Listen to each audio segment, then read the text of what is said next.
विपक्षी दलों की तरफ से बहुत दावे किए गए हैं कि शिंदे और बीजेपी का साथ बहुत लंबा नहीं चल पाएगा। कई ऐसे मसले भी हैं जिन पर आपस में खींचतान देखने को मिलती है। अब एक बड़ा सवाल खड़ा हो रहा है कि क्या विधानसभा सीट बंटवारे को लेकर शिंदे गुट और बीजेपी में दरार पड़ी? क्या शिंदे बीजेपी सीटों के बंटवारे को लेकर अलग होंगे? आखिर क्यों सीट बंटवारे पर फंस रहा है पेंच? क्या शिंदे बीजेपी के बीच सीटों की लड़ाई से महाविकास अघाड़ी को फायदा होगा? जैसे बहुत से सवाल हैं।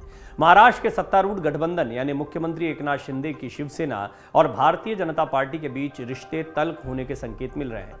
हालांकि दोनों ही दलों ने आधिकारिक तौर पर कुछ नहीं कहा है, लेकिन महाराष्ट्र विधानसभा चुनाव को लेकर भाजपा के 240 सीटों पर चुनाव लड़ने के ऐलान ने शिवसेना को चिंता में डाल दिया है। इसे लेकर विपक्ष की तरफ से भी बयानबाजी शुरू हो गई है। बीते हफ्ते भाजपा के महाराष्ट्र प्रमुख चंद्रशेखर बावनकुले ने कहा कि पार्टी विधानसभा चुनाव में 240 सीटों पर चुनाव लड़ेगी। इससे संकेत मिले कि शिवसेना के खाते में, यानी जो शिंदे गुट की शिवसेना है, उसके खाते में महज 48 सीटें आएंगी।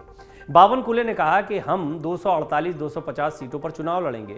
शिंदे समूह के पास 48-50 से ज्यादा विधायक नहीं हैं जो चुनाव लड़ेंगे। इस पर शिवसेना विधायक संजय शिरसत ने कहा, क्या बकवास है, हम क्या बेवकूफ हैं जो इतनी सी सीटों पर मान जाएंगे। विधायक संजय गायकवाड़ ने कहा, शिवसेना 130 से 135 सीटों से कम पर तैयार नहीं होगी। भाजपा को यह याद रखना चाहिए कि उनका गठबंधन बाल ठाकरे की गठित असली शिवसेना से है।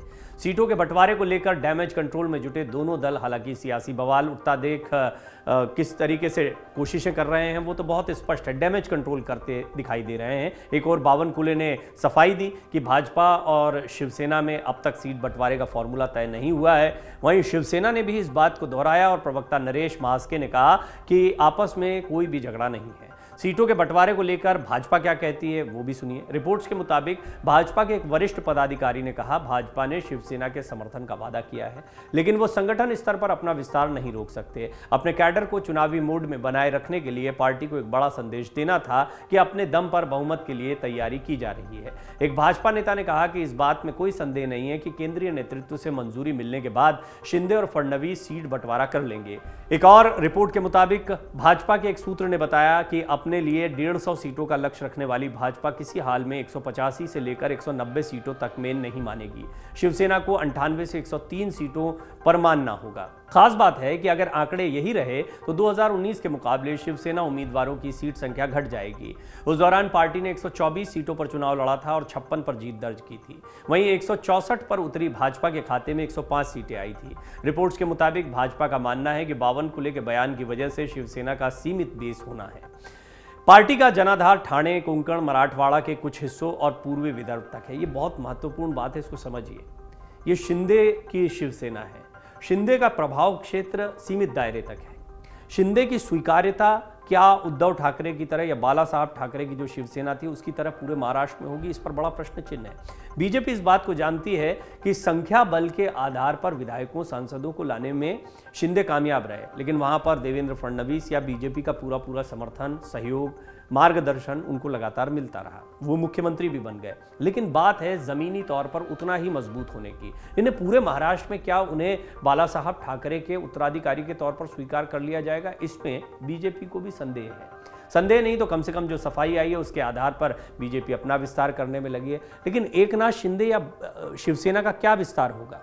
क्या ये धीरे धीरे और सिमटती जाएगी, खत्म हो जाएगी? ऐसे में शिवसेना का भविष्य क्या है, खासतौर पर वो शिवसेना जो एकनाथ शिंदे के साथ फिलहाल दिखाई पड़ती है? ये एक बहुत बड़ा सवाल है। भाजपा संगठन स्तर पर मजबूत है, इसमें कोई दो राय नहीं, सबसे बड़ी ताकत के तौर पर उभर कर आ रही है। महाराष्ट्र के 90,000 बूथों में हर एक पर 10 से 25 कार्यकर्ता जो हैं वो बीजेपी के मौजूद रहते हैं। इसके अलावा पार्टी विपक्ष को कमजोर करने का भी दावा कर रही है। हालांकि इन सब के बीच विरोधियों ने भी निशाना साधना शुरू कर दिया है। अब बड़ा सवाल खड़ा हो रहा है कि आगामी दिनों में एकनाथ शिंदे को क्या दिया जाएगा। ये कहा जा रहा है कि ये शिवसेना बाला साहब ठाकरे वाली शिवसेना है, लेकिन स्थिति इसकी वैसी नहीं दिखाई देती जो बाला साहब ठाकरे वाली शिवसेना की स्थिति थी। वहां पर बीजेपी को कई बार दबाव में आना पड़ता था, बीजेपी को बात माननी पड़ती थी। बहुत लंबे समय तक बड़े भाई की भूमिका में शिवसेना रही, लेकिन धीरे धीरे छोटे भाई की भूमिका में आ गई। उद्धव ठाकरे की नाराजगी की, निराशा की वजह एक ये भी थी कि धीरे धीरे शिवसेना सिकुड़ती जा रही थी और बीजेपी आगे बढ़ती चली जा रही थी। लिहाजा उन्होंने अलग होने का फैसला कर लिया, ये भी एक वजह मानी जाती है। हालांकि शिंदे की बगावत के बाद उनकी पार्टी में टूट हो गई, उनके मुख्यमंत्री की कुर्सी तो गई ही, साथ ही साथ हाथ से पार्टी भी जाती दिखाई दे रही। अब क्या ये पार्टी खत्म हो रही है धीरे धीरे? उद्धव ठाकरे की तरफ से ये आरोप लगातार लगते रहे कि बीजेपी ने बाकायदा एक साजिश के तहत शिवसेना को खत्म कर दिया है या शिवसेना को खत्म किया जा रहा है, वो जनता के बीच में जाएंगे, सहानुभूति के वोट उनको मिल सकते हैं, इस तरह के दावे भी किए जा रहे हैं। अब ये बात बहुत स्पष्ट तौर पर दिखाई देती कि राजनीतिक बयानबाजी कुछ भी हो, एकनाथ शिंदे को साथ में लेकर चलना, साथ में रखना बीजेपी की मजबूरी भी दिखाई पड़ती है और एक सही रणनीति भी दिखाई देती है सत्ता में बने रहने के लिए, शिवसेना का नाम भी साथ में रखने के लिए। लेकिन जब बात सीटों के बंटवारे की होगी, जब बात शक्ति के बंटवारे की होगी, जब बात मंत्रालयों के बंटवारे की होगी, तब निश्चित तौर पर एकनाथ शिंदे की दावेदारी कितनी है। सरकार बनाने के सहयोग के लिए उन्होंने कुछ विधायक ही लाकर दिए हैं बीजेपी को। अब वो बीजेपी के समकक्ष या पुरानी शिवसेना के समकक्ष नहीं दिखाई पड़ते हैं कि उस शिवसेना की तरह वो बार्गेन कर पाए बीजेपी से, उनकी स्थिति भी नहीं दिखाई पड़ती है। कई राजनीतिक विश्लेषकों का मानना है कि आने वाले दिनों में ये दरार बढ़ सकती है, क्योंकि एकनाथ शिंदे अकेले नहीं है। अगर एकनाथ शिंदे खुद मान भी जाते हैं, ये उनकी निजी राय हो सकती है, लेकिन उनको एक गठबंधन को लेकर चलना है, उनको एक पूरे संगठन को लेकर चलना है, उनके साथ बहुत सारे लोग जुड़े हुए हैं, उनकी सोच क्या रहती है ये भी बहुत महत्व का रहने वाला है। लिहाजा सीटों के बंटवारे पर विरोधियों ने शिंदे और बीजेपी पर भी अब निशाना साधना शुरू कर दिया है। 2014 चुनाव के वक्त सिर्फ एक सीट की वजह से बीजेपी और शिवसेना का गठबंधन टूट गया था, क्योंकि बात स्वाभिमान की थी। अब विरोधियों की तरफ से क्या कहा जा रहा है, इनका कोई स्वाभिमान नहीं, ये बीजेपी के फेंके हुए टुकड़ों पर जी रहे हैं। आज बीजेपी 40-50 सीट देने की बात कर रही है, कल 5 सीट की बात करेगी, ये उस पर मान जाएंगे, इनको मानना पड़ेगा। ये बात किसने कही? संजय राउत ने।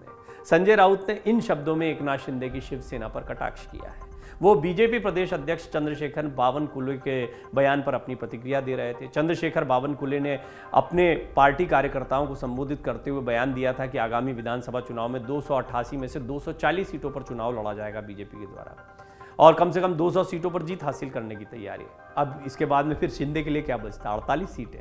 48 सीटें शिंदे को देने की बात भी कर दी गई। इसके बाद शिंदे गुट की ओर से जो विधायक हैं संजय शिरसाट, उन्होंने जबरदस्त प्रतिक्रिया दी। उन्होंने कहा कि क्या फिजूल की बयानबाजी है। चंद्रशेखर बावनकुले उतना ही बोले जितना उन्हें अधिकार है, फिजूल की बयानबाजी करने से बचें। 48 सीटों पर हमें लड़ने देंगे और हम मान जाएंगे, हमें मूर्ख समझ रहे हैं क्या? इन्हीं सब बातों से गठबंधन में दरारें पैदा होनी शुरू होती हैं।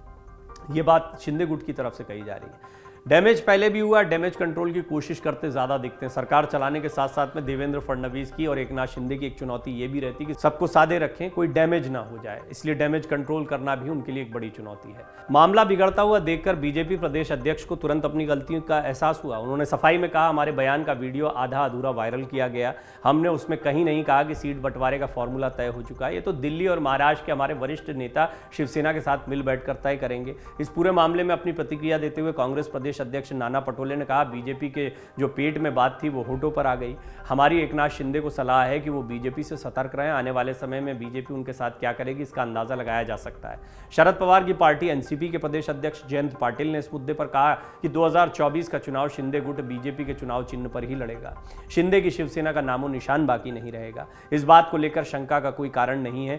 बीजेपी का ये अपना ओपन सीक्रेट है कि वो छोटी छोटी पार्टियों को धीरे धीरे खत्म करने के मिशन पर लगे। ये राजनीतिक बयानबाजी के तौर पर आप देख सकते हैं, लेकिन आने वाले समय में एकनाथ शिंदे क्या शिवसेना की ताकत को बढ़ाने के लिए काम कर रहे हैं? बहुत बड़ा सवाल। इस सवाल मैं आपके सामने भी रखता हूं। क्या आपको लगता है कि वो शिवसेना को मजबूत कर पाएंगे और धीरे धीरे एक विलय की तरफ बढ़ रही है? इसकी बहुत बड़ी वजह यह है कि एकनाथ शिंदे के पास अभी वो संख्या बल जनता के बीच में दिखाई नहीं पड़ता है, या फिर उनका जनाधार उतना मजबूत नहीं है कि वो बाला साहब ठाकरे के उत्तराधिकारी के तौर पर सामने आ पाए। लिहाजा ये एक बहुत बड़ा प्रश्न है कि क्या एकनाथ शिंदे के साथ में जो शिवसेना, अब तो असली शिवसेना का नाम और चुनाव चिन्ह भी उनके पास में है, तो क्या वो इसको बरकरार रख पाएंगे, या जैसा एनसीपी की तरफ से कहा जा रहा है धीरे धीरे इनका विलय ही हो जाएगा। और कुछ लोगों को, देखिए ये भी बहुत बड़ी बात है कि क्या सबके सब नेताओं को बीजेपी अकोमोडेट कर पाएगी? बीजेपी के पास अपने कौन से नेता कम है? टिकटों के बंटवारे में उनके अंदरूनी घमासान कौन से कम है जो वो एकनाथ शिंदे के भी इन सारे विधायकों को, समर्थकों को साथ में अकोमोडेट करेंगे? देखिए, बात सिर्फ उन विधायकों की नहीं है जो साथ में आए एकनाथ शिंदे के, अब बात है उन कार्यकर्ताओं की जिनके बीच में जाने की कोशिश एकनाथ शिंदे कर रहे हैं। क्या मैसेज जाएगा शाखाओं में, छोटे छोटे कार्यकर्ताओं में, पूरे महाराष्ट्र और देश भर के प्रदेश प्रमुखों को उन्होंने अपने साथ में जोड़ा और ये दावा किया कि पूरी शिवसेना उनके साथ में। तो यहाँ लड़ाई दो स्तर पर चल रही है, एक तो सत्ता को बचाए रखना है, बीजेपी के साथ समीकरण चलाना है, और दूसरा शिवसेना जिसको अब जो चुनाव आयोग ने उनको दे दी है उसको मजबूत भी करना है। इस मोर्चे पर वो कितने कामयाब होंगे, बहुत बड़ी अग्नि परीक्षा एकनाथ शिंदे की होगी। आपको क्या लगता है? आप अपनी राय इस पर जरूर लिखें। डाउनलोड करें अमर उजाला ऐप और पाएं खबरें लगातार। अगर आप ये वीडियो YouTube पर देख रहे हैं तो हमारे चैनल को सब्सक्राइब करें और बेल आइकन को दबाना ना भूलें। अगर आप Facebook पर यह वीडियो देख रहे हैं तो हमारे पेज को लाइक करें।